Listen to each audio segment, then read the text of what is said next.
Bonjour, mesdames, messieurs, bienvenue. Merci d'être ici aujourd'hui. Cette conférence, Histoire de football, se cadre dans les 40 ans de l'ASTI. Il y a 40 ans, un groupe de luxembourgeois et d'étrangers a décidé de mettre sur pied cette association. 40 ans après, nous avons voulu ne pas célébrer l'ASTI, mais plutôt profiter pour mettre dans la discussion publique certains thèmes qui nous sont très chers. À Luxembourg, les questions d'intégration, d'inclusion, d'immigration se sont toujours mêlées avec le sport, pas seulement à Luxembourg, mais à Luxembourg avec tout un autre impact éventuellement. Et c'est ce qu'on voudra discuter ici aujourd'hui. Quel est l'impact du foot dans l'inclusion et quel est l'impact de l'immigration aussi dans le foot luxembourgeois, puisque sans l'apport de l'immigration, le foot luxembourgeois serait éventuellement très différent de ce qu'il est aujourd'hui. Pour nous accompagner et nous aider à discuter de ce thème, nous avons avec nous le vice-président de la Fédération luxembourgeoise de football, Jean-Jacques Schonkert, merci. Merci aussi à la Fédération d'être partenaire de cette conférence. Nous avons Denis Couteau, joueur de foot pendant pas mal d'années et historien, et quelqu'un qui, dans ses recherches, a toujours eu cette dimension du sport et du foot aussi dans son travail. Et Alvaro Cruz, journaliste sportif, entraîneur aussi actuellement, mais lui aussi ancien joueur de foot professionnel au Portugal et qui est venu en tant que joueur au Luxembourg. 20 et quelques années après, il est toujours là, il va nous raconter un peu comment il est venu et comment les choses se sont passées. Nous aurons à la fin la possibilité toujours pour les gens qui sont dans la salle de poser leurs questions, donc vous aurez aussi l'occasion d'interpeller les différents intervenants. Merci d'être présents et on démarre tout de suite, Denis Couteau, avec vous et avec votre perspective sur l'histoire du foot et de l'immigration et comment ils se sont imbriqués pendant toutes ces années. Merci Denis. Bien, merci d'abord de m'avoir invité pour parler de deux sujets qui sont deux passions aussi personnelles. Le football, effectivement, que j'ai pratiqué pendant plus de 30 ans, et l'immigration, l'intégration qui m'intéresse en tant qu'historien. Bon, évidemment, on pourrait en parler des heures. Je vais essayer ici d'avoir quelques réflexions, à la fois d'anciens joueurs et d'historiens. Je voudrais commencer par deux remarques. Première remarque ou anecdote, j'ai eu la chance de faire partie du groupe, du comité qui a dû défendre la candidature d'Esch 2022 devant un jury de l'Union européenne.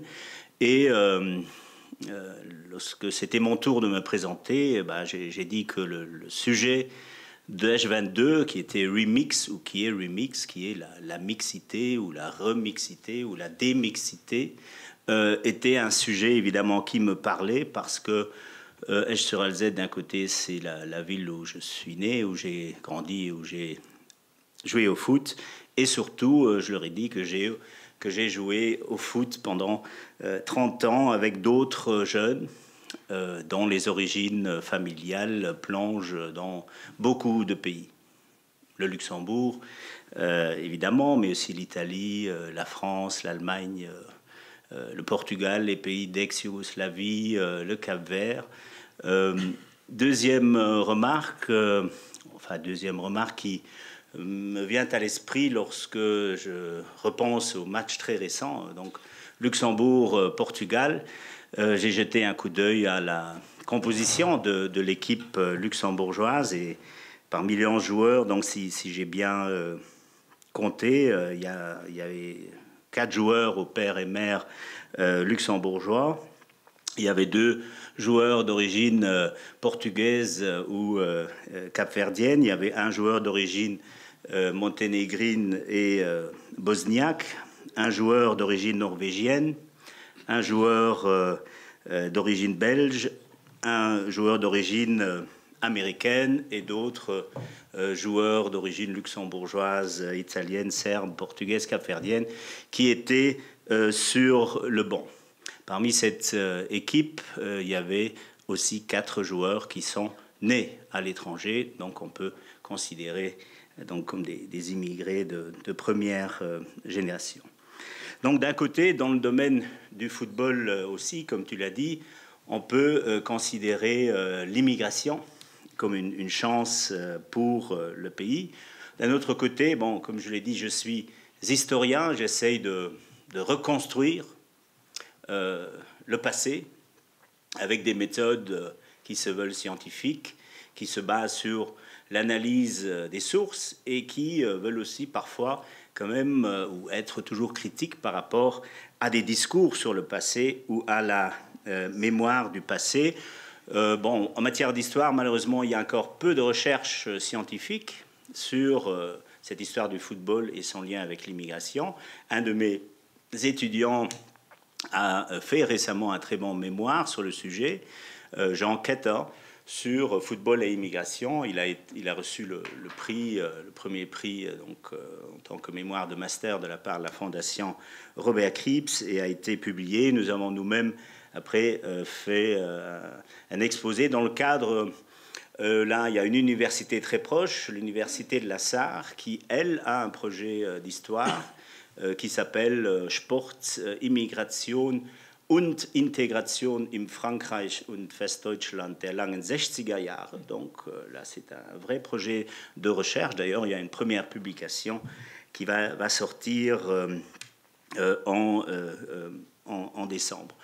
Au niveau international, les premiers, enfin du côté français, les historiens qui se sont intéressés, c'était notamment Stéphane Beau et Gérard Noiriel, qui en 1990 ont publié un premier article scientifique dans la revue 20e siècle qui s'appelait donc Immigration dans le football. Et il commence l'article justement aussi avec les équipes nationales en disant que pratiquement pour la France, chaque phase d'immigration avait donné à l'équipe nationale son contingent de joueurs d'exception. Bon, ici, si je compare avec le Luxembourg, je veux dire que ça, déjà pour le Luxembourg, c'est pas complètement vrai. Il y a ce que les gens aujourd'hui ne savent plus, mais la plus grande communauté d'étrangers au Luxembourg avant la Seconde Guerre mondiale, c'était les Allemands. C'était pas les Italiens, comme on croit souvent, c'était les Allemands. Or, on a retrouvé par après beaucoup d'Italiens ou de joueurs d'origine italienne dans l'équipe nationale, mais très peu de joueurs d'origine allemande. Ce que Beau et Noiriel ont dit, c'est qu'évidemment, en parlant de foot et immigration, il faut aussi définir ce qu'on entend par immigré. Michel Platini, par exemple, on peut le caractériser comme immigré, mais en fait, c'est déjà la troisième génération. Platini, son grand-père, est arrivé à Jeuf, donc pas loin d'ici, dans les années 20, alors qu'un joueur comme Luis Fernandez vraiment, son père est arrivé d'Espagne, il a grandi dans la banlieue. Donc c'est ceux qu'on appelle immigrés et foot ont des carrières très différentes. En ce moment, la star, donc Kylian Mbappé, lui, donc, d'ailleurs, je ne sais pas si ses parents, son père est d'origine du Cameroun, sa mère est d'origine algérienne, je ne sais pas s'ils sont nés en France déjà. En tout cas, c'était eux aussi déjà des sportifs de haut niveau, voire des formateurs. Autre nuance qu'il faut faire dès le début, en se remettant dans l'histoire du football dans la langue du Ré, le lien direct avec l'immigration n'est pas aussi évident. Dans ce sens qu'au début, le foot était conçu en Angleterre, c'était un sport pour bourgeois. C'était un sport qui, comme le rugby, devait enseigner à la jeunesse estudiantine des valeurs quasi aristocratiques, le fair play, etc. Et il faut attendre, en fait, après la Première Guerre mondiale seulement, ce sport va intégrer également les classes populaires. Et là, évidemment, dans certaines régions, bon, comme le nord de la France, mais aussi le Luxembourg, évidemment, les immigrés. La même chose vaut pour les premiers immigrés qui réussissent soit dans le football de haut niveau, soit à intégrer des équipes nationales. appartiennent eux aussi, ne sont pas des représentants du prolétariat, mais c'est déjà souvent une élite ouvrière. Raymond Coppa, par exemple, a un apprentissage comme électricien. Et s'il avait pu avoir la carrière d'électricien qu'il n'a pas pu avoir pour des raisons de xénophobie, il était polonais, il aurait fait électricien et pas footballeur. Donc,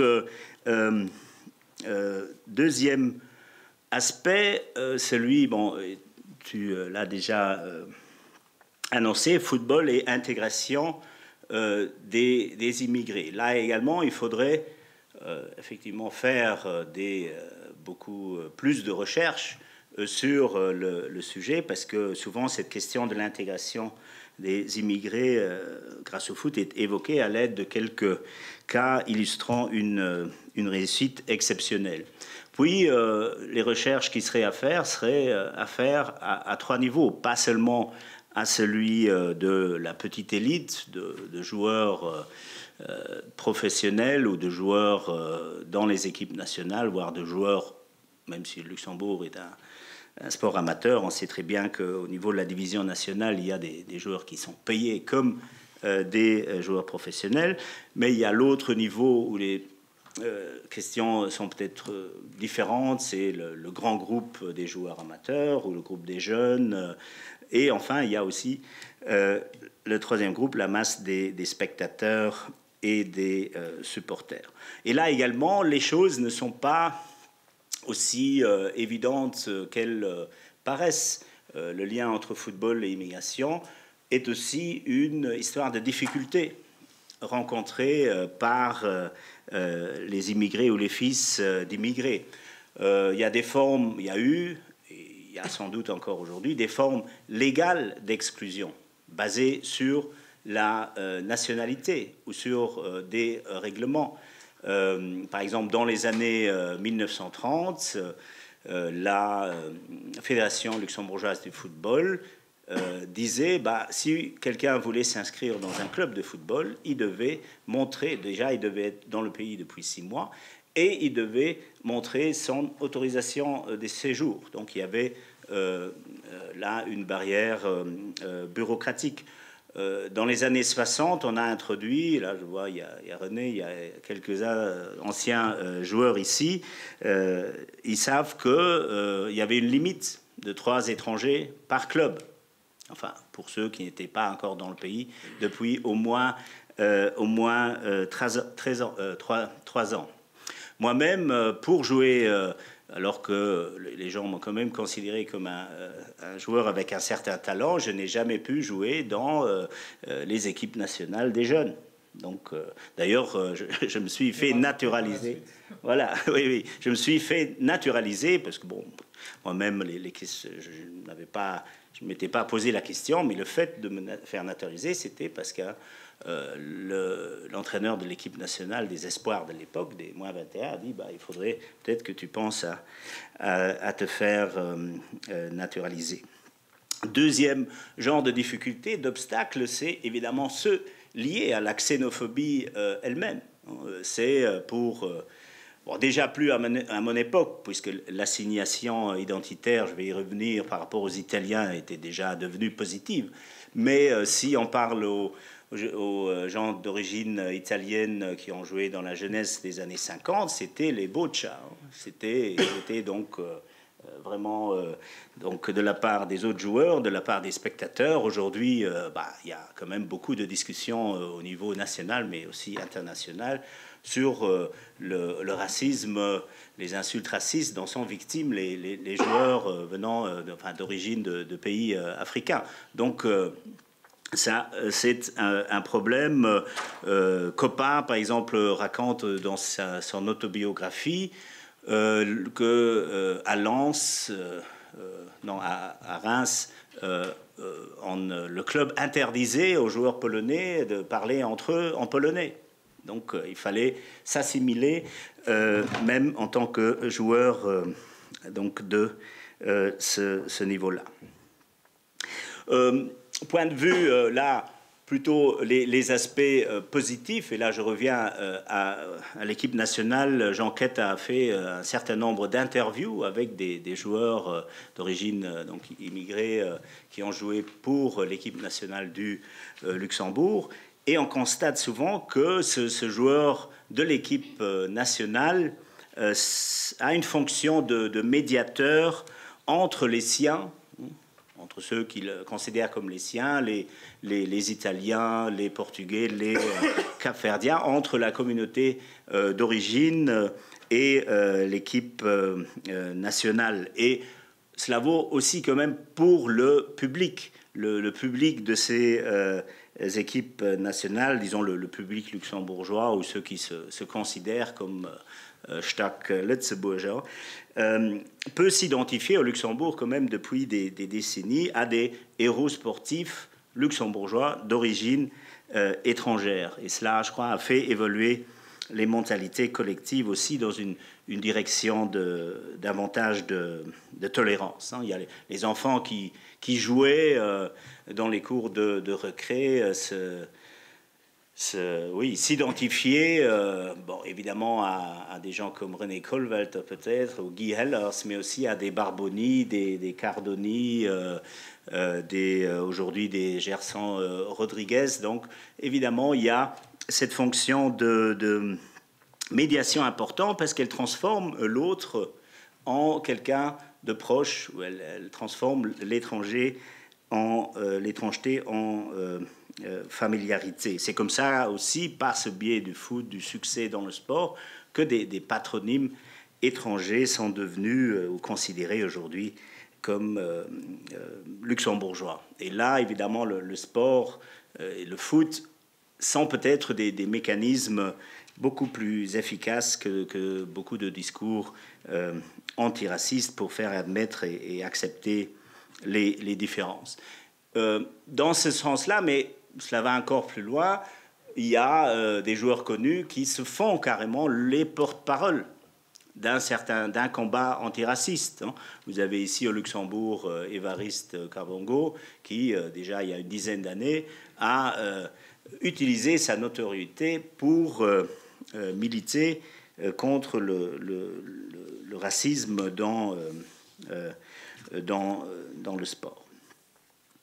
Et bon, évidemment, cette fonction d'intégration dans la société est très visible quand on parle des jeunes ou des enfants, parce qu'évidemment, chez les enfants, il y a aussi un besoin de s'identifier à des normes dominantes. Et là, le talent qu'on a dans le foot, dans le maniement du ballon, ça peut évidemment aussi devenir un moyen d'intégration. D'ailleurs, les interviews que nous avons fait, voilà, justement un comme Jem Barboni qui disait à l'école, nous étions un peu ceux qui étaient rejetés ou dont on disait, toi, tu connais pas assez bien l'allemand. Mais dans le foot, dans la cour de récré, c'était eux, finalement, qui étaient les stars. Donc l'enfant rejeté par l'institution scolaire ou même victime de remarques xénophobes, par la logique du jeu, peut renverser ces normes. Et donc, bon, moi-même, quoique c'est un cas un peu spécial, bon, moi j'ai un père italien, enfin sicilien, une mère luxembourgeoise. Donc, de par mon nom, effectivement, j'ai eu parfois des remarques xénophobes, mais que je ne comprenais pas parce que je me voyais comme luxembourgeois. Donc, j'ai toujours eu des problèmes par rapport à ça. Mais je me souviens qu'en premier trimestre, première année primaire, avec mon nom Scotto, j'étais assis à côté d'un enfant d'une famille totalement marginalisée, étiquetée asociale.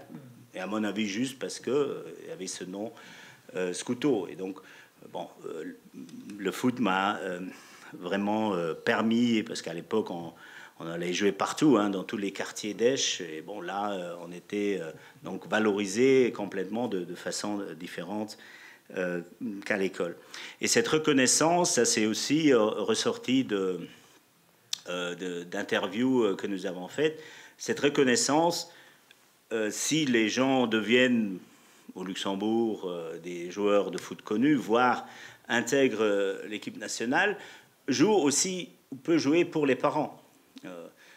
Là aussi, un exemple d'une interview faite que nous avons fait avec André Zwali, qui est donc un joueur de la jeunesse sèche aussi, mais aussi de l'équipe nationale, qui était allemand. Et dont le père, donc après la Seconde Guerre mondiale, donc son père n'était pas nazi, donc il n'a pas eu de problème de ce côté-là, mais simplement les gens étaient discriminés après la Seconde Guerre mondiale en raison de leur nationalité. Vous pouviez être antifasciste italien, vous étiez quand même discriminé parce que vous étiez italien. Et l'Italie, c'était l'ennemi. Donc j'ai publié les mémoires d'un antifasciste où il y a notamment le coiffeur Natale Ottaviano avait un salon de coiffeur dans la rue du Brill à Esch-sur-Alzette. Il a été arrêté par la Gestapo, il a été déporté dans un camp SS ici proche à Inzot. De là, il a été déporté en Italie, où il a été dans le camp de Ferramonti, dans le sud de l'Italie. Libéré par les Anglais, il a dû construire des routes pour l'armée anglaise. Et il revient ici en 1946, on lui a séquestré son salon de coiffure qu'il doit repayer, donc, alors que, comme si c'était un nazi, simplement parce qu'il était allemand et qu'il y avait une très forte xénophobie, italien, il y avait une xénophobie anti-italienne, anti-allemande. Et là, justement, André et son père a été obligé d'aller, il travaillait pour l'Arbet, mais en tant qu'Allemand, il a été obligé d'aller travailler sur territoire français. C'était Arbeit Mine, mais la mine était du côté français parce qu'il y avait cette forte xénophobie. Et là, il dit dans l'interview, je pense que mon père était soulagé car il n'a pas eu la reconnaissance sociale à cause de la guerre. Et parce que moi, son fils, je jouais en équipe première, c'était spécial pour lui. J'ai remarqué que cela lui faisait du bien. Donc, évidemment, il y a tout ce sujet-là pour un historien difficile à cerner, parce que comment voulez-vous cerner toutes les humiliations privées dont sont victimes, bon là, comme le père d'André Zwali, personne ne l'aurait su s'il n'était pas devenu un footballeur connu. Bon, autre exemple, j'ai dit, faisons attention aussi au discours et à la mémoire qui parfois sont trompeurs. Là, je voudrais juste donner un exemple. C'est mon propre club, la jeunesse d'Esch. Lorsque j'ai joué jeune, ce club jusqu'à aujourd'hui a un double mythe autour de ce club. On dit c'est le club des Italiens et c'est un club ouvrier. Or, j'ai fait des recherches, mais aussi Julie Schreul a fait un mémoire de maîtrise sur l'histoire du club à l'ULB. Et là, on se rend compte qu'effectivement, le club, premièrement, le club de la jeunesse n'est pas fondé par des ouvriers. C'est un club, comme la majeure partie des autres clubs à la même époque, en 1907, qui est fondé par des étudiants, par des employés. Donc, c'est un club favorisé par la société sidérurgique de l'époque, donc dans une logique paternaliste qui veut fidéliser, contrôler aussi et bien former physiquement ses ouvriers. La même chose, on dit la jeunesse a les maillots noirs et blancs. Oui, ça c'est parce que c'est à cause de la Juventus. Ceux qui ont fondé le club voulaient être comme la Juventus. Bon, effectivement, la Juventus aussi avait été champion quelques années auparavant, avait changé. Au début, elle avait des maillots roses. Et après, elle a pris effectivement les maillots noirs et blancs qu'elle a reçus d'un club anglais. Mais je n'ai trouvé nulle part un quelconque preuve de... Et en tout cas, les seuls non-italiens qu'il y avait à l'époque, c'était deux frères, Rizzi, mais qui étaient eux-mêmes nés à Calais, qui étaient eux aussi non pas des ouvriers, mais des artisans. Et même chose...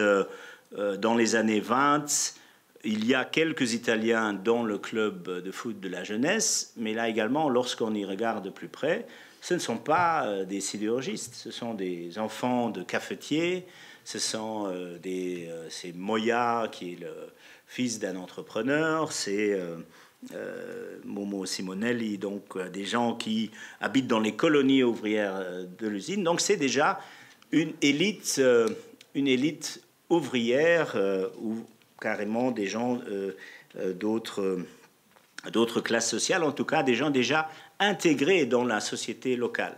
Jeanquette a fait la même analyse pour un club de quartier à Dudelange qui s'appellerait Stella Rossa. Et là, il s'est rendu compte que ce club ne s'appelait pas du tout Stella Rossa, mais Étoile Rouge. Et que ce club, dans le comité, il y avait un seul Italien, et cet Italien avait ouvert un café dans le quartier qui aussi s'appelle Italien, et le seul qui jouait seul Italien qui jouait dans ce club était quelqu'un qui était marié à une luxembourgeoise et le fils justement de ce cafetier. Donc, et dans le profil avant la Seconde Guerre mondiale, on retrouve de nouveau des gens intégrés dans la société locale ou mariés à des luxembourgeois, alors que la plupart des immigrés se retrouvent à l'époque dans les équipes de quartier, mais qui n'ont pas laissé de traces historiques, de traces archivistiques. Voilà. Ce qui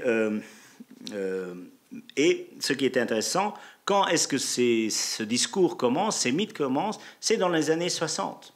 Et là, effectivement, il y a l'Alliance Dudelange qui ont gagné la Coupe en 61. Je crois qu'il y avait juste un nom qui était luxembourgeois dans l'équipe. Les autres, c'était des Italiens.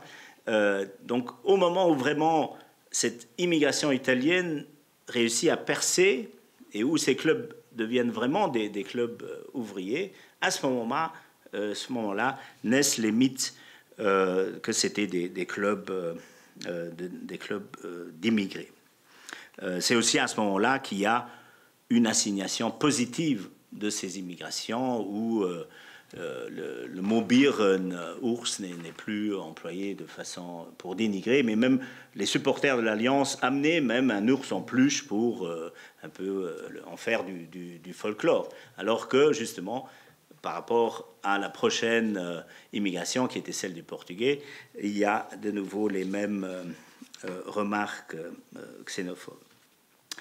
Dernier exemple, un peu pour nuancer tout ça, c'est évidemment, et là on a des sources parce que c'est plus proche de nous, c'est cette immigration portugaise apporte elle aussi ces clubs de quartier, pour ainsi dire, et comme vous le savez, qui s'affilient dans un championnat portugais parallèle. Donc, et je crois qu'avant la guerre, probablement, c'était un peu la même chose, sauf que nous n'avons plus de sources de tout cela. Et avec, pour les mêmes raisons, évidemment, l'impossibilité pour ceux qui viennent de s'affilier directement dans un club, la volonté de jouer quand même. Et on sait combien de temps cela a duré, parce que l'idée d'adhérer à la fédération remonte déjà aux années 70, années 80. Nous savons le temps que ça a pris avant que ces clubs portugais, même pas puissent adhérer, parce que ça ne s'est jamais fait. Finalement, ça s'est fait à travers des fusions de clubs avec des clubs luxembourgeois. Bon, là aussi, je crois la raison essentielle n'est pas une quelconque xénophobie des clubs luxembourgeois, mais d'autres, il y a quand même la concurrence sportive qui a joué. Je ne sais pas pourquoi est-ce qu'une majorité finalement de clubs dans la fédération ont toujours voté contre cette intégration. Je crois qu'il y avait, bon, évidemment, il y avait certainement aussi quelques-uns où les motivations étaient xénophobes, mais chez la plupart, il y avait la crainte sportive, peut-être, de concurrence sportive. Il y avait aussi, et ça c'était une des raisons pourquoi ces clubs voulaient adhérer, c'était avoir des terrains, avoir des subsides. Donc là, il y avait un vrai problème d'infrastructure, mais où évidemment les clubs qui étaient déjà dans la fédération avaient peur. La peur aussi que, parce que évidemment, il y avait ces clubs de quartier portugais, mais les meilleurs de ces clubs jouaient quand même dans le championnat luxembourgeois. Donc il y avait aussi la peur de ne plus se prendre les pépites de ces clubs-là. Donc lorsqu'on analyse un peu le lien entre football et immigration-intégration, il est très présent, certes, et c'est quelque chose qui fait toujours la force du football, et c'est une réalité, mais il y a aussi ces autres aspects dont il faut tenir compte, tout comme, et bon, le football et le sport, comme a dit Norbert Elias, remplacent aujourd'hui la guerre. Et c'est quand même aussi une des raisons pourquoi le sport et le football restent un lieu où se retrouvent des discours, des stéréotypes nationalistes, chauvinistes. Donc il y a toujours les deux. Il y a des discours, la France de 98, ça y est, Black Lambert, c'est super. Et après, dès que quelqu'un siffle la Marseillaise, ah non, on voit très bien à travers le sport, les gens ne sont pas intégrés. Donc il y a ces deux aspects qui jouent évidemment pour moi. Ce que j'ai vécu personnellement va plus dans la direction de l'immigration comme enrichissement, comme métissage de la société luxembourgeoise par le biais d'une acceptation de la diversité culturelle. Bon, ça c'était ma réalité en tant que joueur, parce que bon, j'ai eu la chance de grandir dans une région qui est caractérisée par l'immigration depuis 100 ans. Et évidemment, cette réalité-là, nous l'avons vécue au quotidien tout au long de ma carrière. Et je crois qu'il faut utiliser le sport dans cette direction-là. Merci. Merci beaucoup, Denis. Il y a bien évidemment dans l'intervention de Denis Scott beaucoup d'éléments qu'on aimerait déjà tout de suite commenter ou interroger ou questionner, mais on ne va pas encore le faire. Nous allons encore avoir le plaisir d'entendre Jean-Jacques Schonckert qui va nous tracer un peu un portrait aussi statistique, mais pas seulement, aussi qualitatif par rapport à l'immigration et le foot luxembourgeois. Jean-Jacques Schonckert. Merci de me donner la parole, respectivement à notre fédération que je représente, qui fait d'aujourd'hui ses 111 ans.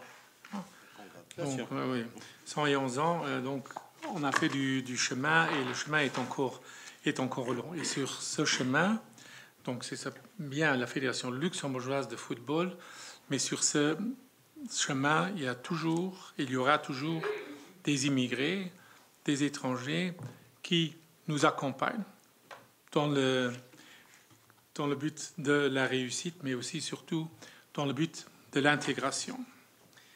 Je vais vous... Comment je fais là? Voilà.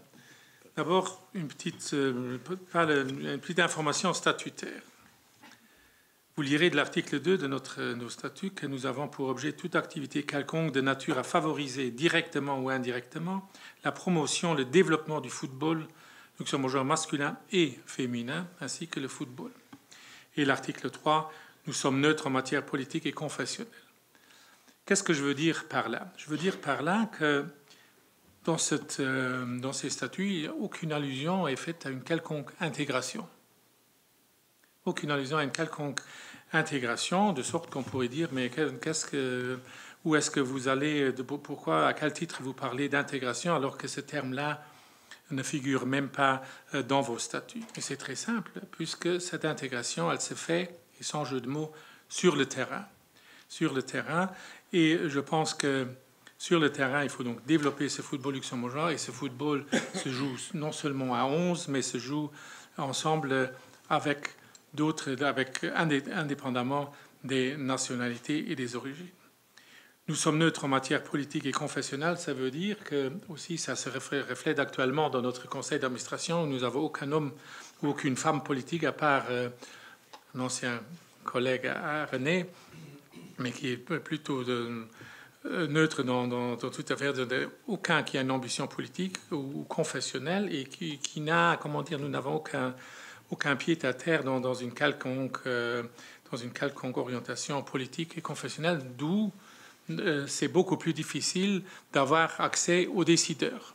Parce que je pense, et ça c'est un peu le sport, parce que je parle ici pour le foot, mais je parle bien sûr aussi pour les autres sports comme facteur intégration, et je pense que c'est très très sous-estimé. Moi j'ai dit un jour, mais il faudrait, pour qu'on soit respecté, un jour, du jour au lendemain, on fasse la grève. C'est-à-dire, aucun match ne va se jouer au jour où c'est prévu. Hein? Aucun match. On verra où les jeunes vont aller. On verra qu'est-ce que les parents vont faire avec les jeunes, où les parents sont ah bah tiens, ils sont en foot, on n'a pas besoin de s'occuper d'eux. Et comme le dit notre président, nous sommes la plus grande crèche du pays. Pour se rendre compte de l'impact des personnes qu'on bouge tous les week-ends, toute la semaine, c'est énorme. Donc, nous avons un impact politique sans avoir quelqu'un. Maintenant, notre ministre des Sports est très foot et très sport aussi. Nous avons un porte-parole, mais il n'est pas au fait et il n'a pas les oreilles près des clubs comme nous pouvons l'avoir. Et nous devons à chaque fois passer par des intermédiaires si nous avons quelque chose à lui demander. Mais je pense qu'il est très ouvert. Mais d'une manière générale, la politique néglige totalement l'impact du sport. Et je pense que le sport en général, mais le football en particulier, et vous le verrez par la suite, par l'impact aussi de la loi du grand nombre, comment on impacte la société luxembourgeoise, et notamment au niveau de l'intégration. L'état d'esprit du football. Nous sommes déjà une grande famille, et une grande famille accueille tout le monde. On ne dit pas, toi, tu restes dehors, etc. C'est une grande famille. C'est aussi cette notion qui est comment dire, véhiculée. Et avec cette notion, bien sûr, nous éduquons. Et c'est un peu au grand regret, non pas au grand regret, nous le faisons avec plaisir, mais quand les jeunes, on les prend dès 4 ans, quand les jeunes arrivent chez nous, ils n'ont rien. Aucune base d'éducation. Pas de moyenne, pas de adi, pas de merci, n'est-ce pas? Et ça, on leur éduque. On leur éduque aussi dans la famille, il y a les parents, il y a les grands-parents, le respect de l'ancien. Dans le temps, on avait dans le village qui était respecté, c'était le bourgmestre, c'était le curé. Ici, le curé, c'est l'homme en noir, c'est l'arbitre. Respect de l'arbitre. Respect de l'arbitre. Donc, c'est toutes ces valeurs-là qu'on inculque à ces jeunes dès leur petit âge, parce que quand ils viennent, ils ne l'ont pas. C'est dommage. Et je pense que s'il y a des gens de l'éducation nationale ici, ils l'ont certainement aussi remarqué quand les jeunes arrivent. C'est tout un chantier qui va au-delà de l'enseignement. C'est plus que l'éducation que de l'enseignement. Donc ces valeurs, nous les enseignons. Bien sûr aussi le fair play, c'est-à-dire le respect d'autrui. Nous rencontrons, si quelqu'un de vous a déjà eu le plaisir ou la joie d'assister à un match de jeunes, ce qui se passe là-bas. Ce n'est pas les insultes racistes qui fusent, mais d'autres, et elles ne viennent pas malheureusement, ou heureusement encore, des enfants, mais des parents. Notre plus grand problème pour l'instant, c'est les parents. Et on a même envisagé, comme les fait aux Pays-Bas, de faire une zone de sécurité de 20 mètres où les enfants ne peuvent plus entendre les cris des parents. Hein? Donc, mais on ne va pas maintenant, on en essaye de faire ça par les jeunes et pour qu'eux, ils montrent à leurs parents comment on se comporte. Autre chose, et c'est pour ça l'intégration est plus facile, le football est une langue parlée universellement.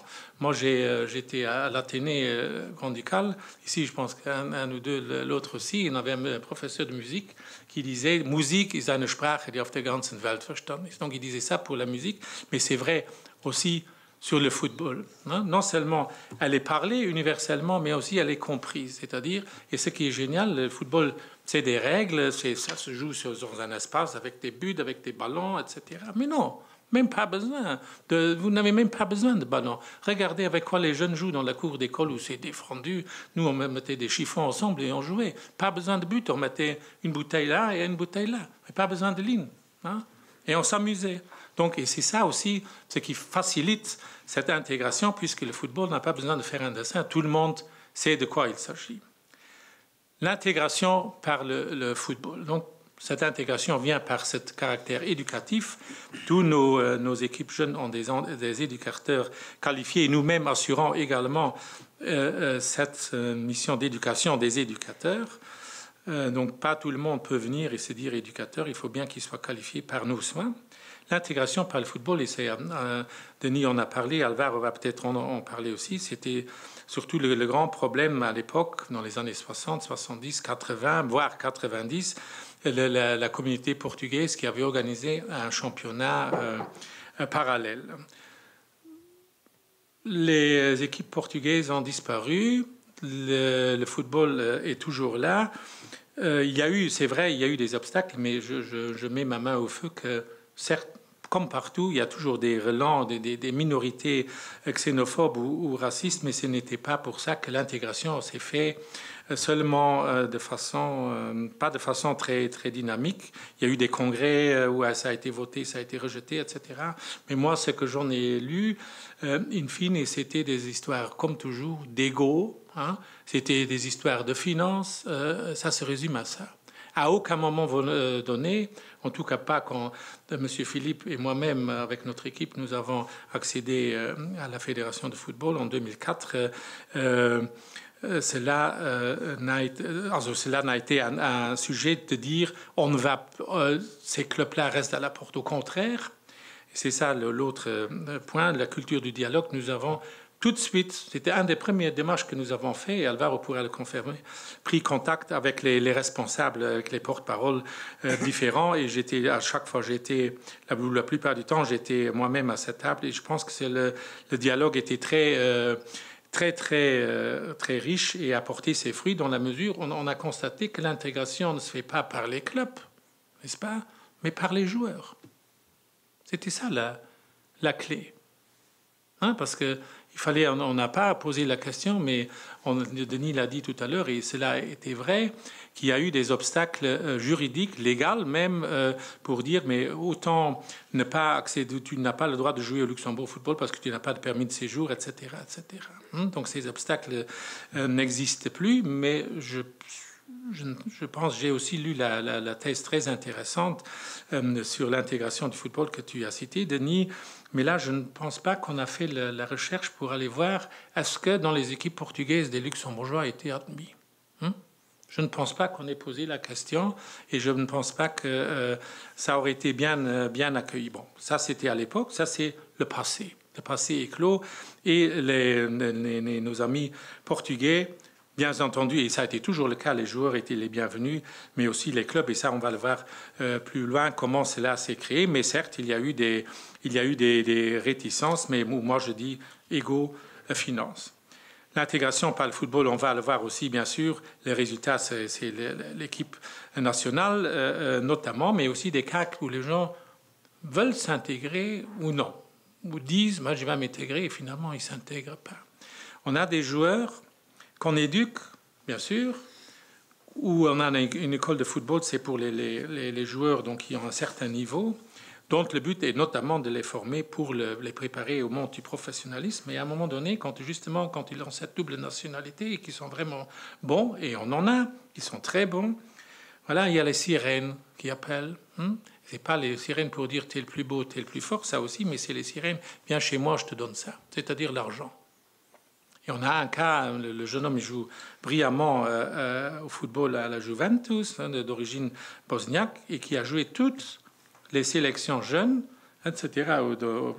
Il a marqué des buts, il a donné beaucoup de plaisir au football luxembourgeois. C'était le modèle d'intégration. Et à un moment donné, il y a le grand argent qui a appelé, et puis il a opté pour la Bosnie. J'ai assisté personnellement aussi à toutes ces discussions, c'était épatant. Bon. Ça aussi, il y a les exemples négatifs. Je ne dirais pas que c'est un exemple négatif, mais normalement, l'intégration se fait pour moi par des valeurs universelles et pas par l'argent. Culture du dialogue, donc nous avons parlé avec tous ces intervenants de quelque nationalité qu'ils soient, mais surtout aussi au niveau du dialogue, nous parlons, je l'ai dit tout à l'heure, nous n'avons pas cet accès direct aux décideurs, mais quand nous y mettons, ça vaut la peine. Je vais vous donner un exemple. Par exemple, l'histoire, le système des chèques repas, qui dit que voilà, chaque club ou chaque institution a droit à autant si l'enfant est déclaré là où il suit activement les cours. Je ne dirais pas que nous en sommes à l'origine, mais en tout cas, nous sommes la source que ces chèques repas existent toujours et que ça va de mieux en mieux. parce que nous avons vu toutes les dérives qu'il a pu. Chaque service, nous avons vu toutes les dérives à notre niveau et nous avons cherché le dialogue avec le ministre Schneider à l'époque qui a su rectifier le tir et maintenant tout le monde en profite. Pas seulement le football, mais aussi toutes les autres, les chorales, tous les autres clubs, etc. Autre culture du dialogue, et on va voir la manifestation tout à l'heure. J'étais, à un moment donné, j'ai assisté à une réunion avec les hauts fonctionnaires du ministère des Affaires étrangères pour régler le cas des demandeurs d'asile, des demandeurs d'asile et les étrangers avec permis de séjour, sans permis de séjour, etc. Et à un moment donné de la discussion, on a dit, mais d'ailleurs, pour que vous, Evelef, vous compreniez, on va frapper un grand coup. On était vendredi matin. On va frapper un grand coup. Qu'est-ce qui se passe? Oui, là, nous lisons aussi les journaux et là, dans cette équipe, il y a quelqu'un d'origine maghrébienne qui joue. Il n'a pas de permis de séjour. Si dimanche il vient, on va venir l'arrêter sur le terrain. C'était il y a une dizaine d'années. Il jouait à Grevenbach. Qu'est-ce que c'est que ça? Et moi, je suis sorti de la réunion à 11h et j'avais un colloque sur le droit de la consommation où le ministre des Sports à l'époque était Jean Aucric et je lui en ai parlé, mais il était effaré. Il a tout de suite pris le téléphone, il a téléphoné à Hasselborn et puis ces fonctionnaires très zélés, je ne sais pas d'ailleurs ce qui les a pris et d'ailleurs ils n'ont jamais récidivé. C'est l'habitude. Oui, je ne sais pas. En tout cas, moi, je peux vous dire, j'étais franchement effrayé, mais j'étais aussi très, très content qu'après, on a sifflé, on n'a pas leur montré pas le carton rouge, mais en tout cas, cette action commando ou coup de poing n'a jamais eu lieu. Et ça aussi, on peut le faire avec le dialogue. Mais il faut être à l'écoute. Bon, qu'est-ce qui est dans notre concrétisation? Parce que, vous savez, quand les jeunes avec leurs parents arrivent, surtout actuellement, pas toujours dans des situations très nettes, notamment avec la vague d'immigration forcée. Donc, nous avons une pratique administrative que nous avons également à nouveau avec la culture du dialogue négociée avec les autorités et dont toutes les fédérations profitent. Par exemple, c'est de la bureaucratie, mais c'est très, très, très, très léger. Donc, chaque joueur étranger, que ce soit mineur ou adulte, qui vient avec sa demande de protection nationale, reçoit tout de suite une licence. Parce que vous connaissez la situation des gens qui viennent comme ça, c'est l'oisivité forcée. Et le sport, je pense, c'est un super moyen pour s'en sortir et justement à nouveau pour l'intégration. Et là, je pense qu'on joue un très, très, très grand rôle qui est à nouveau toujours sous-estimé par la politique. Donc, il se reçoit ce papier rose et tout cela leur permet, ce papier rose autorise à obtenir une licence jusqu'à la fin de cette saison. C'est toujours bien sûr précaire pour justement aussi éviter des abus. Pourquoi bien tiens, j'ai une licence, on ne peut pas me mettre dehors. Pour les détenteurs d'un titre séjour, donc, ils reçoivent aussi une licence pour toute la durée de validité du séjour, donc de 3 mois, 6 mois, 1 an, 3 ans, 5 ans. Et, comme c'était encore souligné, cette pratique a été établie après concertation du ministère des Affaires étrangères, service des réfugiés, de la direction de l'immigration. Je pense qu'ils avaient compris la leçon de la première fois. Bon, qu'est-ce qu'est le résultat de cette intégration, non seulement donc sur le côté pratique, nous sommes 42 322 membres licenciés, dont 17 000 joueurs étrangers. Je vous laisse savourer ces chiffres. 120 nationalités luxembourgeoises, et différentes, pardon. C'est ce que j'ai dit tout à l'heure. Le Luxembourg, c'est formidable. On n'a pas besoin de voyager. Le monde vient vers nous. On n'a pas besoin d'aller vers le monde. Le monde vient vers nous. Et cet exemple concret des anciens internationaux avec des racines étrangères, je vous laisse le soin de les voir. Ce n'est pas seulement des Portugais ou des Italiens, mais c'est aussi des Allemands et un certain Denis Couto, bien sûr. Donc vous lirez, il y a Hollandais, Allemands, etc. Et les clubs aussi, donc on dit, mais les clubs n'ont pas été, à un moment donné, les clubs n'ont pas été intégrés.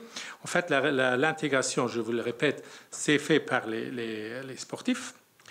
L'intégration s'est fait aussi par des fusions par des fusions ou d'anciens clubs luxembourgeois ont fait appel à des collègues, notamment portugais. Il y a une exception, c'est les immigrés d'ancienne Yougoslavie. Donc il y a RM Benfica, il y a Esporto Luxembourg, c'est les amis du Fischmert. Rupenzia Lusitanos La Rochette, c'était les premiers, c'était une fusion entre Rupenzia et les Lusitanos. Les Blue Boys Mühlenbach Sandschak. Donc intégration à tous les niveaux, les jeunes, les clubs. Il y a encore, il y a encore certainement des résistances de part et d'autre pour admettre cette collaboration, mais je pense que toutes les résistances sont en train de tomber. Elles sont à nouveau plus au niveau de l'ego et du financier qu'à autre chose. Et je voulais encore dire quelque chose par là. Oui, un très grand facteur d'intégration chez nos amis portugais. À un moment donné, il y a eu une demande très forte, notamment justement de la communauté portugaise, pour jouer dans la salle. Ça s'appelle le futsal. Ça se passait comme au préalable, c'est-à-dire à la sauvage. Ah, pas à la sauvage. Oui, parfois quand on voit comment ça se passe, c'est très sauvage. Mais disons, à côté, parallèlement au championnat officiel, avec des arbitres parallèles, etc. Et on a finalement également intégré, sur demande de ces clubs, on a créé un championnat exprès futsal, ce qui est prévu bien sûr par les règles FIFA et UEFA. Et tous ces clubs ont été admis, je dirais à l'unanimité lors des différentes assemblées générales. C'est-à-dire tous ces débats qu'il y a eu dans les années 70, 80, voire 90 n'a plus eu lieu. Ils ont été ouverts accueillis à bras ouverts. Et puis finalement, on voit le résultat. Au-delà, donc, il y a tout le monde est le bienvenu. Et puis c'est comme le siphon. Donc à la fin, il y a l'équipe nationale. Et là aussi, il y a le mythe Luxembourg, parce qu'il y a beaucoup de Portugais. Avant, c'était les Italiens, maintenant, c'est les Portugais. Non, c'est une énorme mixité. Et vous verrez, l'équipe actuelle, à 2 exceptions près, j'ai demandé d'enlever l'un à l'autre pour que ça soit vraiment... Donc, et Denis, je vais lui donner cette fois-ci le touch scientifique en mettant les noms sur ce que tu as cité tout à l'heure. Donc, et tu avais oublié le français. Il y avait le français qui joue... aux États-Unis. Donc, et on va sur le banc de touche. Donc, c'est formidable. Qu'est-ce qu'on veut de plus comme modèle d'intégration? Non, ça c'était une équipe donc titulaire potentielle et qui ont déjà tous joué, etc. Il y en a même sur le banc de touche, n'est-ce pas, qui jouent. Donc, pour dire, ça c'est moi je trouve ça formidable. Et dimanche, il y a 2 jours, il y a deux semaines, n'est-ce pas? Et là aussi, on a vu plein de gens qui se promenaient avec un maillot, avec comment dire, avec une écharpe portugaise et luxembourgeoise, maquillée, etc. C'était la fête. Et c'est ça aussi le sens du football, et c'est ça aussi le mérite du football, d'intégrer tout ça et de partager ces mêmes valeurs, d'avoir les mêmes joies, d'avoir les mêmes émotions. Et je pense que nous sommes un exemple réussi. Et je vais terminer. Denis a dit tout à l'heure, et je lui donne raison. Je lui donne raison, pas parce qu'il a raison ou parce que moi je suis du même avis, mais en tout cas c'est ce que j'ai empiriquement constaté moi-même. Il a dit le football est devenu une guerre de remplacement. Et d'ailleurs ça se voit au niveau de la dénomination, par exemple. Sur ce qui se passe, sur la dénomination des stades. C'était des arènes. Qui était dans les arènes? Les gladiateurs. Et la finale, j'étais là moi-même, j'ai eu le grand plaisir d'être là, entre Bayern de Munich et Dortmund. Avant le début du match, ils ont fait justement défiler à titre symbolique des gladiateurs. Tout était dit.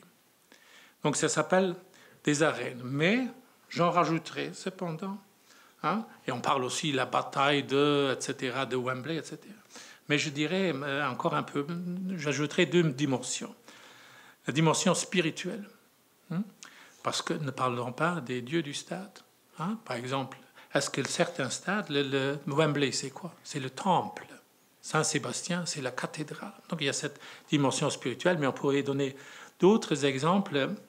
Et moi, mon préféré, et c'est ça la dimension du rêve, faire rêver les jeunes, faire rêver aussi les jeunes qui viennent ici au Luxembourg sans perspective, qu'au Luxembourg, ils sont accueillis comme dans une famille. Ils sont les bienvenus. Hein?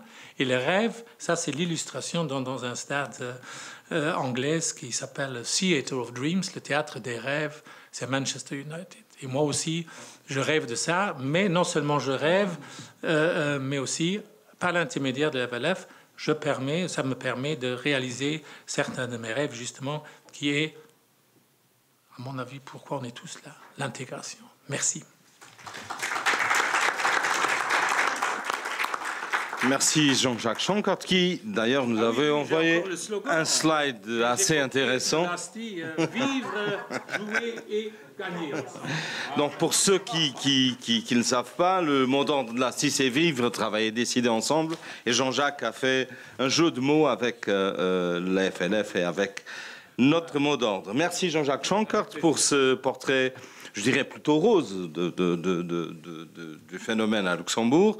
Peut-être qu'on va commencer avec le rose comme la Juventus et on va terminer au blanc-noir, on va voir. Álvaro Cruz, vous avez été appelé au Luxembourg en tant que joueur. Oui. 30 ans après, presque, vous êtes aujourd'hui journaliste sportive. 24. Et même entraîneur d'une équipe de la première division luxembourgeoise, pas de la première division, oui, mais de la première ligue. Grevenmacher. Est-ce que votre regard de quelqu'un qui est venu déjà en tant qu'adulte et qui en même temps est joueur, entraîneur, donc éducateur d'une certaine façon, même oui, si vous êtes plutôt avec des adultes déjà, quel est votre commentaire? Qu'est-ce qui vous suscite ce que Denis Couteau et Jean-Jacques Chancart ont dit par rapport à votre expérience? Beaucoup de choses. Et je voulais déjà remercier cette opportunité d'être là. J'ai eu le plaisir, pour ceux qui ne savent pas, de jouer contre M. Denis Couteau. Et moi, contre toi. M. Chancart, je connais aussi. Très bien. Mais je voulais commencer pour dire un truc. Il y a une phrase qui m'a touché. Le foot, c'est universel. C'est vrai. Et mon histoire au Luxembourg, c'est une histoire d'intégration par le foot.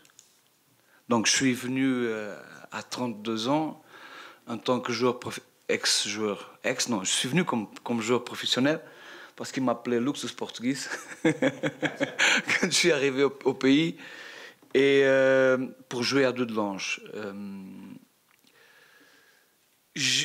Je connaissais pas, c'est vrai, je connaissais pas l'impact de la communauté portugaise au Luxembourg parce que normalement je ne devrais pas venir ici, je devrais aller aux Émirats arabes et l'avion, ce serait un bon choix, oui. Et je me suis arrêté ici. C'est une histoire bouleversante, mais bon. Je me suis arrêté à Luxembourg. Ils m'ont laissé décider entre Paris et Luxembourg. Et j'ai décidé de Dudelange parce qu'ils jouaient la Coupe d'Europe contre Maccabi Haïfa. Et je n'ai pas joué quand même. Mais ce que je pense, c'est que entre-temps, le foot, il a beaucoup évolué. Maintenant, c'est une histoire d'affaires. Et quand je vois, quand j'étais jeune, comme Denis il disait qu'il jouait sur tous les quartiers, à Esch et tout ça, c'est vraiment... Le foot, c'est vraiment une intégration. C'est un facteur d'intégration très, très, très fort. Les gamins, ils ne pensent pas que si je vais jouer avec un Portugais, un Français, un Luxembourgeois, ils veulent jouer, ils veulent s'amuser, ils veulent donner aussi aux autres, partager le plaisir de jouer. Parce que moi j'étais repéré par un club de Vitoria-Setúbal, ma ville où j'ai joué beaucoup d'années, où j'ai fait toute ma formation, dans la rue, dans des petits tournois, où les papas, autant, ils ne croyaient pas qu'on allait devenir tous des Cristiano Ronaldo, où il y a une machine d'argent derrière. Donc, ce que je trouve, c'est que le football pur d'esprit, c'est vraiment un facteur hyper important de congrégation, d'intégration ici au pays. Ici, pas seulement au Luxembourg, mais partout, on voit. L'autre jour, je suis je suis entraîneur et j'ai suivi toutes les formations jusqu'à l'UEFA Pro. J'ai plus haut niveau d'entraîneur, pas pour me vanter, mais parce que je l'ai fait. Et j'ai vécu une expérience hyper riche il y a quelques années en Argentine, où j'ai parti pour faire un stage de 17 jours, où j'ai connu Carlos Bilardo, c'était un entraîneur d'Argentine.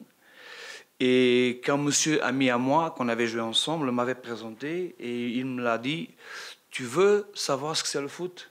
Mais viens avec moi. Et lui, monsieur Carlos Bilardo, qui était autant entraîneur itinérant de la FIFA, avec le secrétaire d'État des sports à Buenos Aires, il parrainait un championnat de 2000 gamins des quartiers défavorisés, complètement défavorisés, autour de Buenos Aires. Et là, on voit ce que c'est le foot, l'intégration, la mixité, c'était vraiment quelque chose de très bien. Parce qu'il y avait des gamins qui venaient de partout pour jouer là. Ça, c'était vraiment bien. Mon histoire ici au Luxembourg, j'étais très bien accueilli, je peux quand même vous dire. J'avais 2 Portugais, José Favita, qui m'ont remis dans le bain tout de suite. Entre-temps, j'ai commencé à faire journalisme. Bon, Serge connaît mon parcours en tant que journaliste, où j'ai accompagné toutes les histoires du football portugais et tout ça.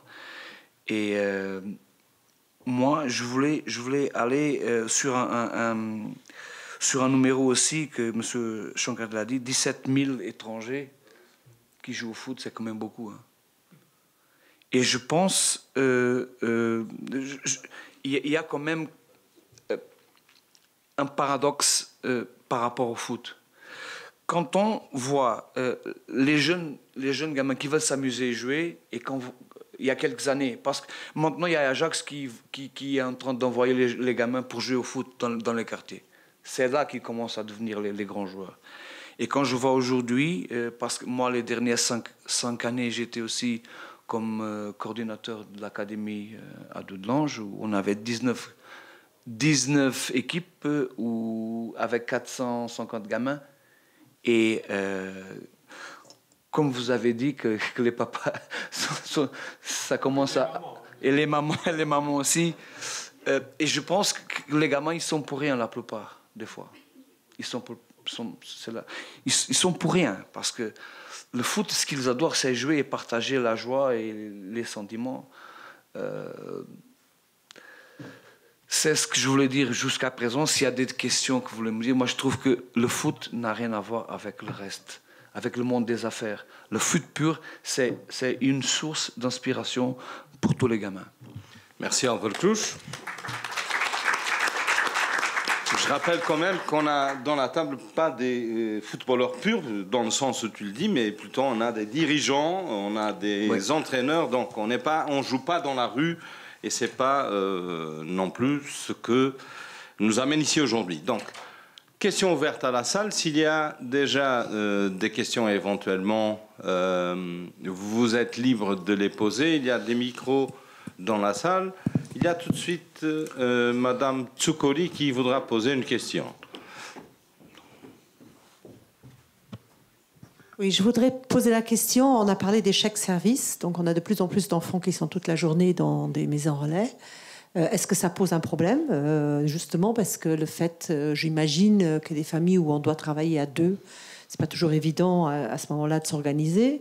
Je voulais juste savoir si, au niveau de l'évolution, depuis que ça existe, il y a eu des changements. Parce que tout de même, bon, moi-même, j'ai des enfants qui ont fait du sport et je sais qu'il faut beaucoup...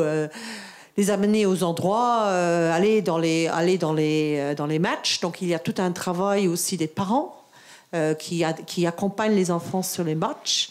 Et donc là, je voulais un peu savoir, est-ce que là, il y a la même disponibilité d'un côté que de l'autre, et aussi si les chèques services ont eu un impact sur le truc. Et puis une autre chose que je voulais dire, je trouve effectivement que la valeur du football est quelque chose de très important. Je me demande, mais ça c'est juste une suggestion, si par exemple le fait qu'il y ait des structures donc, qui gardent les enfants après l'école, on ne pourrait pas, je sais que par exemple nous à l'Asti on a déjà fait des matchs avec les parents et les enfants, si ce n'est pour aussi justement valoriser cette idée du fair play, du ça. Je sais pas, est-ce que des initiatives dans ce sens, parce que bon, comme de plus en plus d'enfants sont maintenant dans des structures, enfin j'ai l'impression, ça pourrait tout de même faire du sens. Jean-Jacques Chancat. Oui. Donc pour la question des chèques services, ça a notablement, au départ, c'était très, très hésitant. Et puis, il y a bien sûr, comme partout, il y a eu des abus. Et qui était à ce point que le ministre ou ses conseillers voulaient arrêter tout cela, respectivement, faire des conditions. Il fallait au moins avoir l'UEFA A diplôme, donc c'était un peu exagéré. Et on a su pas les recadrer, ça on ne dit pas, mais en tout cas, on a pu, avec les informations qu'on a eues sur le terrain, on a pu leur donner des informations qui ont recadré tout ça. Donc, je pense qu'aujourd'hui, ça fait partie du tout le paysage et que c'est indispensable. Ça, c'est indispensable. L'autre histoire, donc, c'est des initiatives privées. Nous sommes ouverts à tout. Mais à ma connaissance, il n'y a pas à l'ordre chez nous, à l'ordre du jour, une initiative dans ce sens par laquelle nous avons été saisis, mais avis aux amateurs. Le chèque service, je ne parle pas trop, mais des initiatives, j'ai fait aussi plusieurs en académie aussi en tant que coordinateur, mettre les papas à jouer avec les enfants, faire le rôle d'arbitre, tout ça, pour pouvoir se mettre dans la peau de chacun, pour pouvoir évaluer comment les choses se passent. Je trouve que c'est toujours très important pour que... Ça a marché encore? Ça a marché. Bon, il y avait quelques réclamations. Il faut essayer avec les mamans. Oui, mais les mamans, c'est plus difficile pour jouer. Bon, plus difficile. Mais ça a marché. Je pense que ça a marché. Je me rappelle, j'avais un papa italien qui râlait beaucoup parce que je ne convoquais pas trop son fils. Et lui, il posait toujours des questions avec l'arbitre et tout ça. Mais maintenant, tu vas siffler. Franco, maintenant, tu vas siffler. Donc, je pense que ça... Après tout ça, on a fait un dîner entre les plusieurs équipes et on a pu discuter. Je trouve que le dialogue, c'est toujours important parce que quelquefois, il faut se mettre dans la peau des gens avant de critiquer, pour savoir comment ça se passe. C'est une initiative qui a apporté vraiment des fruits à l'académie, c'est vrai. Le changement de rôle. Je crois que le changement de rôle est très important. J'ai fait une fois arbitre, c'était entre les profs et les élèves de mon lycée. Et là, j'avais d'abord sifflé un penalty et puis je l'avais annulé au même moment. Et là, on fait pas de VAR. Oui, voilà. Et là, je me suis dit, oulala, être arbitre, c'est quand même dur. Non, mais maintenant, l'attitude des parents, c'est quand même aussi lié à ce que Alvaro a dit, cette marchandisation du football.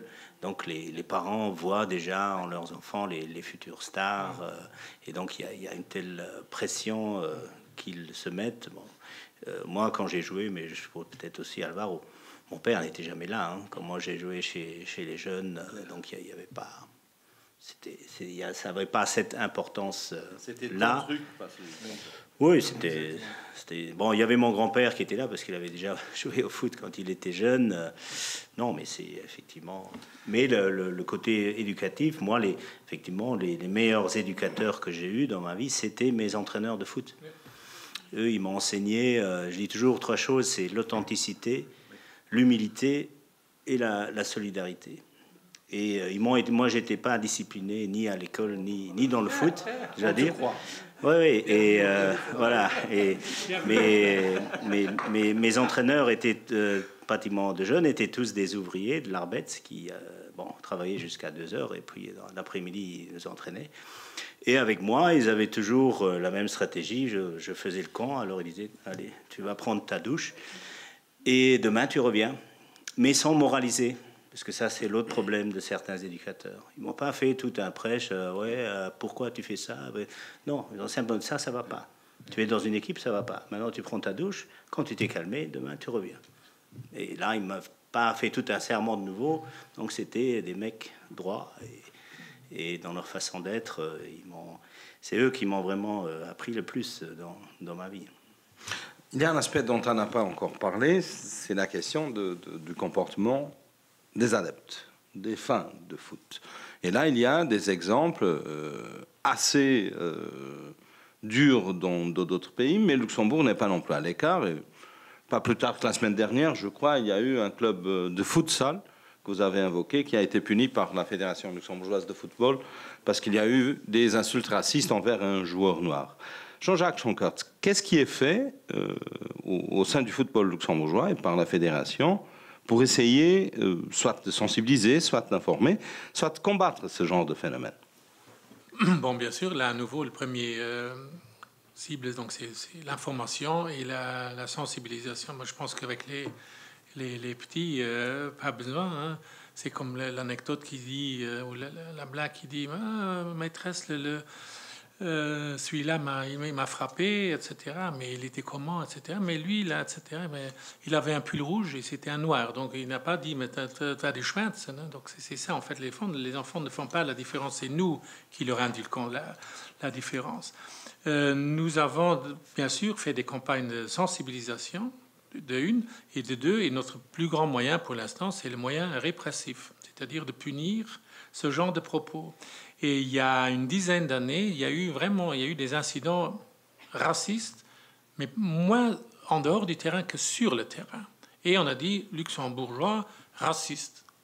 Et on a fait notre enquête, et c'est une enquête empirique, bien sûr. Et finalement, quand on a pris tous les cas, avec une exception près, c'était tous des cas où entre quelqu'un qui dit sale nègre et l'autre répond sale arabe. C'est-à-dire, c'était entre les immigrés eux-mêmes. C'était pas entre luxembourgeois, c'était pas entre luxembourgeois, etc.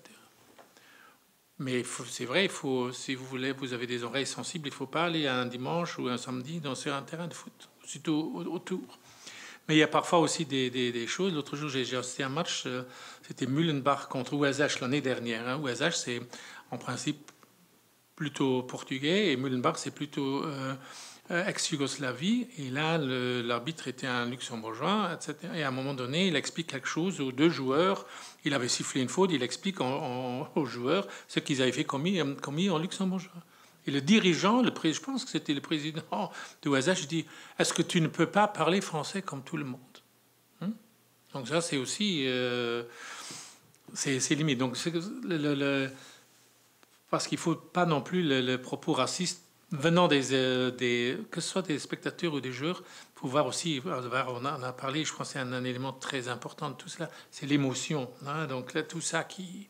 Dans le feu de l'action, on dit souvent des choses qu'on regrette par après, parce que je pense que dans les vestiaires, et après, il n'y a pas eu de bagarre ou autre chose suite à la tenue de propos racistes. Donc c'est un phénomène qui a, bien sûr, des imbéciles, il y en a partout. On ne peut pas, avec la meilleure campagne d'information, sensibilisation, répression, on ne peut pas les empêcher. On ne peut pas les empêcher, mais ils sont punis. Voilà. Je ne sais pas s'il y a des questions dans la salle, oui.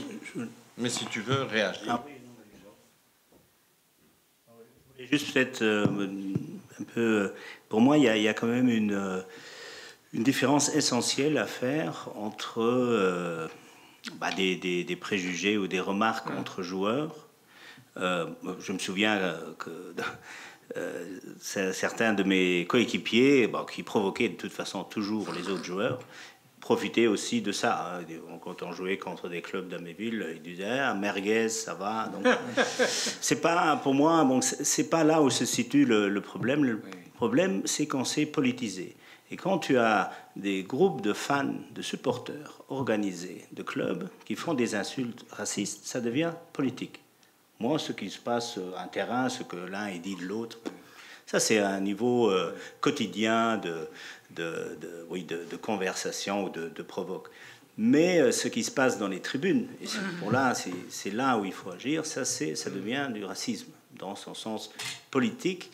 Et là, je crois qu'il faudrait, pas seulement la fédération, mais surtout, il faudrait une conscience et des comités, des dirigeants des joueurs.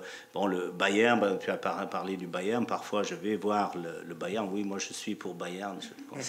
Malheureusement, je dois avouer. Oui. Non, mais bon, il y en a beaucoup.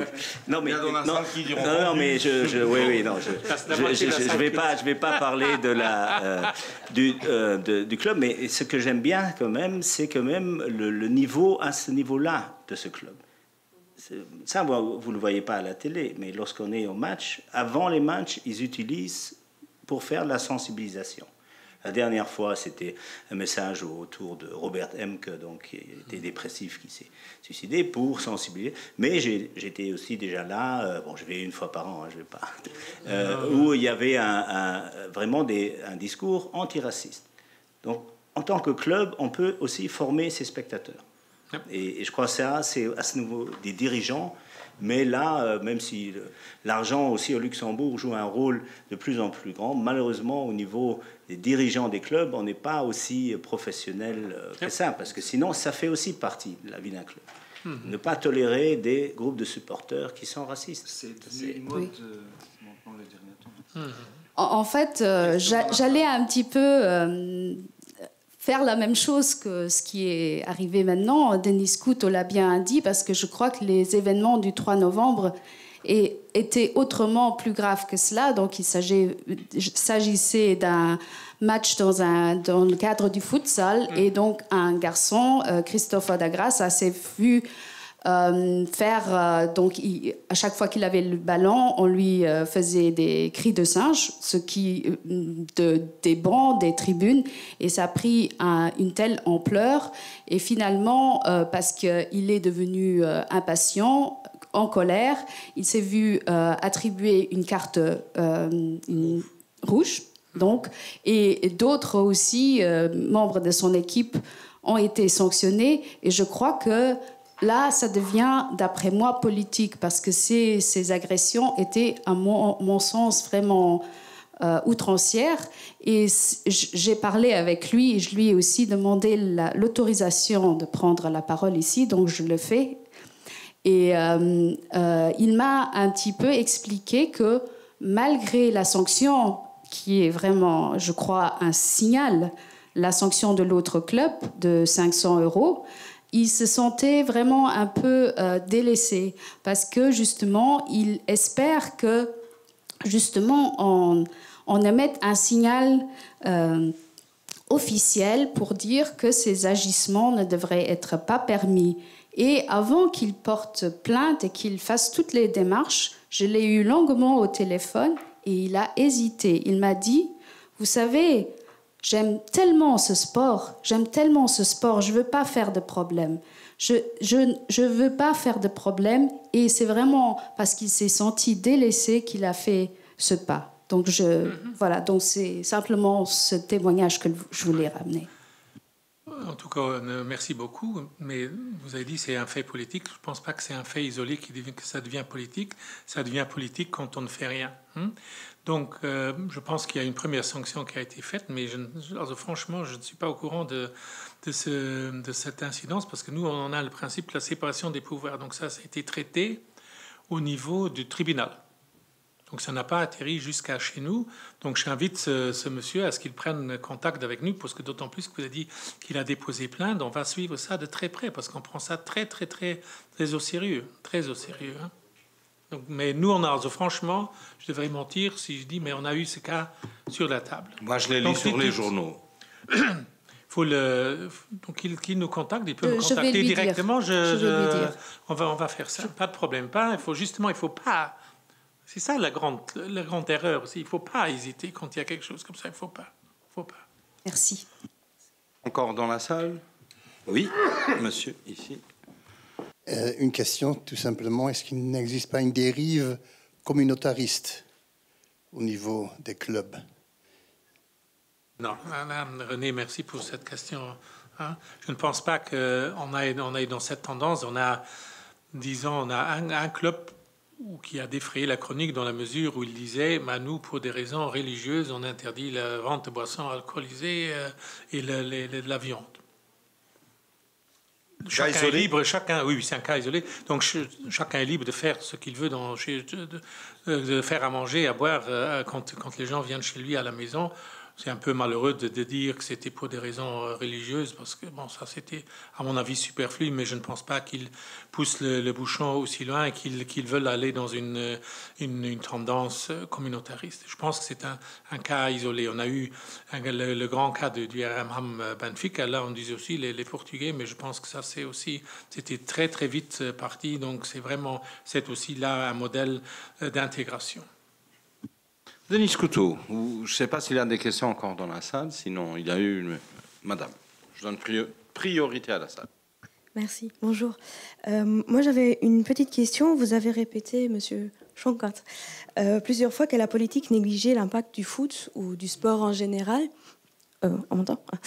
Et moi je voulais vous demander pourquoi vous pensez que c'est comme ça ? Parce que quand je regarde autour de moi, même dans ma famille, mes amis, effectivement je pars du principe que le sport et surtout le foot, ça a un grand impact. Je le vois vraiment autour de moi.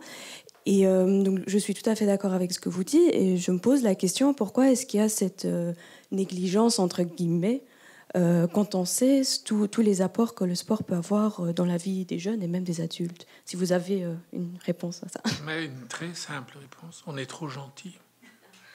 On est trop gentil. Et je dois le dire et je le déplore. Et à chaque fois que j'ai l'occasion de le dire, je pense que notre organe de fédération, c'est-à-dire le comité olympique, n'est pas assez de ce côté-là présent sur la scène pour dire la place indispensable du sport. Non seulement au niveau de l'intégration, mais aussi, parce que qu'est-ce qu'on dit, c'est l'éducation physique. Hein, donc c'est pas seulement l'éducation, mais aussi l'éducation physique. Regardez l'état de nos jeunes. Ok. Et là, je pense que on a beaucoup de moyens à faire valoir. Pour moi, il faut être un peu à l'avenir un peu moins gentil. Mais bon. Mais qu'est-ce qui manque ? C'est des moyens, c'est des outils, c'est un cadre légal. C'est la prise de conscience. Hein, on dit mens sana in corpore sane, mais on dit mais juste qu'est-ce qu'on fait à l'école, hein ?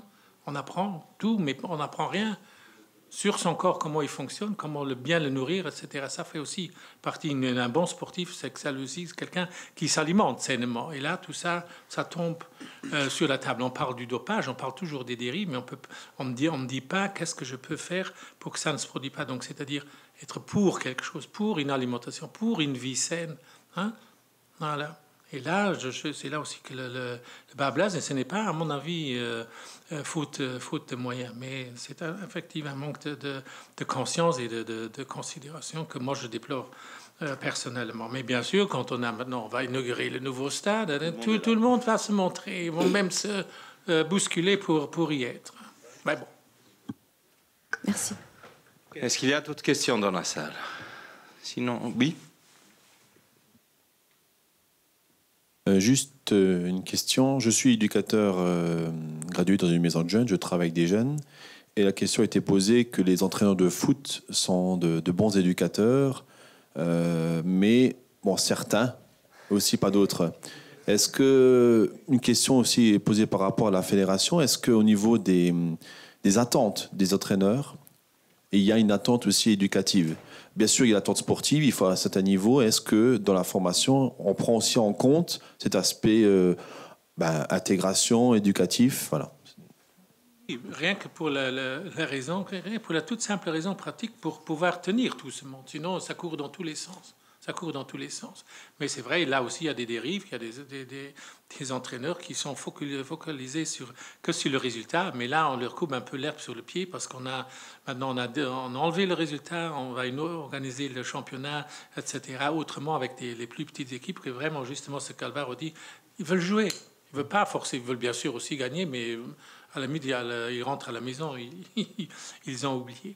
Mais je profiterai, je ne laisserai quand même pas passer, là, puisque j'ai eu le plaisir de participer ici, je ne laisserai quand même pas passer l'occasion sans parler d'un autre modèle d'intégration, mais justement sur le sport en matière générale. J'ai assisté mercredi dernier à la présentation d'un livre qui s'appelle un ouvrage Routleven, hein, les champions du Grand-Duché, panorama d'un plus grand sportif du Luxembourg.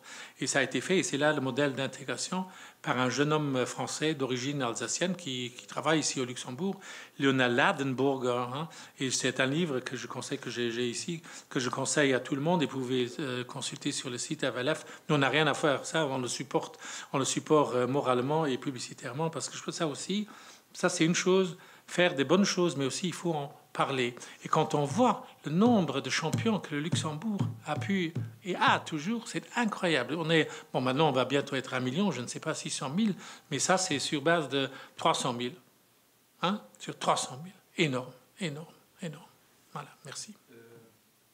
Je voulais répondre. C'est hyper important que l'entraîneur soit aussi éducateur.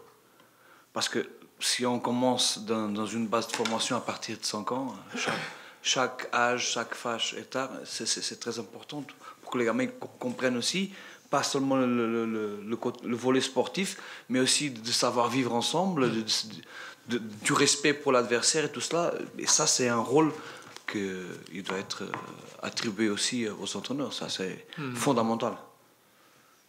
Moi, j'ai des exemples de jeunes qui sont bons au niveau sportif. Oui. Et l'entraîneur met une pression sur ces jeunes-là énorme. Oui. Et en fait, tous les soirs, et donc leurs études, ils ont moins de temps pour faire leurs devoirs, pour les études. Et ça, je ne trouve pas non plus, surtout très jeunes, où il faut aussi qu'ils pensent à leur avenir professionnel. Et donc ça, c'est aussi des fois un problème. Ils sont pris tous les soirs par les entraînements ou des matchs et tout le week-end. Donc ils font que ça. Et même au niveau esprit, c'est aussi bien sûr de faire autre chose. Moi, je pense que l'entraîneur a un rôle hyper important dans la façon dont il aborde les problèmes des jeunes aussi, parce qu'il il joue pas que au foot, il a une vie familiale, il a l'école et tout ça. C'est pour ça qu'il y a des entraîneurs, et le mot aussi éducateur, formateur, ça veut dire tout cela. Mais est-ce qu'on est outillé? Est-ce que vous, entraîneurs, et toi, tu as fait toutes les formations, vous avez aussi ce volet dans vos formations? Absolument, absolument. Et moi, en tant qu'entraîneur, en tant que coordinateur d'académie, j'avais une quarantaine d'entraîneurs. Donc ça commence à 5 ans jusqu'au 19. Et on avait des réunions périodiques pour cela aussi. Même avec les papas et tout ça, c'est hyper important. Merci. Il y a encore une question ici. Oui, j'ai 2 choses. Une chose, c'est que ça m'intéresse quand même de voir comment plus la politique peut en fait faire témoin alors de sa prise de conscience. Je prends maintenant le cas de Differdange. Déjà, les communes, ils investissent parfois plus, parfois moins dans les infrastructures sportives qui sont parfois pas les moindres. Et de l'autre côté, je crois que ça n'existe pas nécessairement partout, mais à Differdange, il y a les cotisations des enfants qui sont subsidiées à 50% jusqu'à un certain maximum.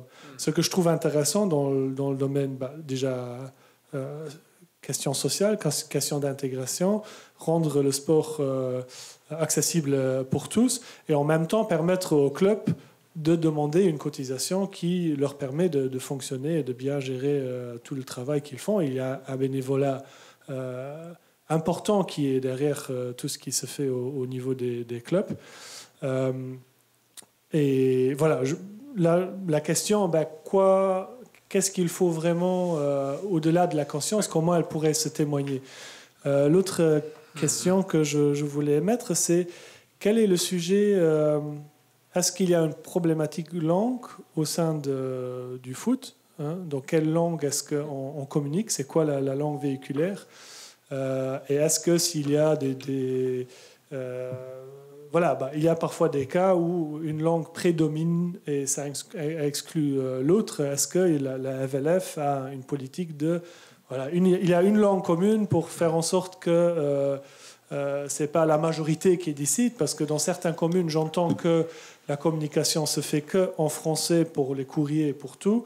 Et alors, une communauté anglophone se sont exclus. Parfois, j'entends d'enfants luxembourgeois qui ne font pas d'amis parce qu'on parle portugais autour d'eux dans l'équipe.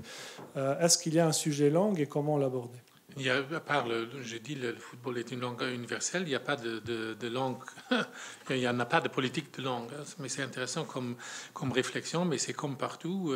Si un groupe se trouve, en principe, c'est la langue du dominant qui est parlée. Si les autres le comprennent. Ça, c'est d'une manière générale. En ce qui concerne la politique, je pense que l'exemple de Differdange est un bon exemple, mais c'est un début. Hésitant, mais c'est un début. Mais vous avez dit quelque chose qui, à mon avis, aussi très important au niveau de l'intégration, c'est le bénévolat. Et là, je pense, il y a plein de jeunes qui sont, même tous les jeunes sont intégrés, mais là, les parents se font un peu plus difficile pour prêter une main forte, que ce soit au niveau dirigeant, accompagnateur, etc., mise à disposition des voitures. Et là, je pense qu'il y a encore... Et là, justement, la politique pourrait faire un incentive. On a l'agence du bénévolat, on a ci, on a ça, le ministère des Sports, comment dire, remercie tous les ans le bénévole de l'année, mais c'est symbolique. Et ça ne va pas au-delà. Donc il faut toucher un public beaucoup plus important, d'autant plus qu'avec la structure d'âge de notre société, on a de plus en plus de gens qui partent à la retraite anticipativement. Et là, il y a de la place, il y a de l'énergie, il y a encore des moyens à faire quelque chose. Merci. Denis Couteau. Oui, par rapport à plusieurs choses, effectivement, l'aspect social, pour moi, c'est très important. Enfin, dans mon autobiographie, en tout cas, j'ai eu la chance que le club où j'étais, la jeunesse, c'était gratuit. C'était gratuit et en plus, on avait même des chaussures de foot gratuites. Donc, évidemment, ça, surtout si pour les gens qui viennent de milieux populaires, c'était quelque chose de très important. Par rapport aux langues, bon, j'ai donné dans mon exposé effectivement des exemples. Là, je parlais justement de l'expérience qu'ont fait en France des footballeurs polonais à qui on interdisait de parler en polonais lorsqu'ils sont entrés dans des clubs. Donc parfois, la langue peut aussi être facteur d'exclusion. Bon, moi, je veux dire que dans ma carrière, bon, il n'y a jamais eu de problème.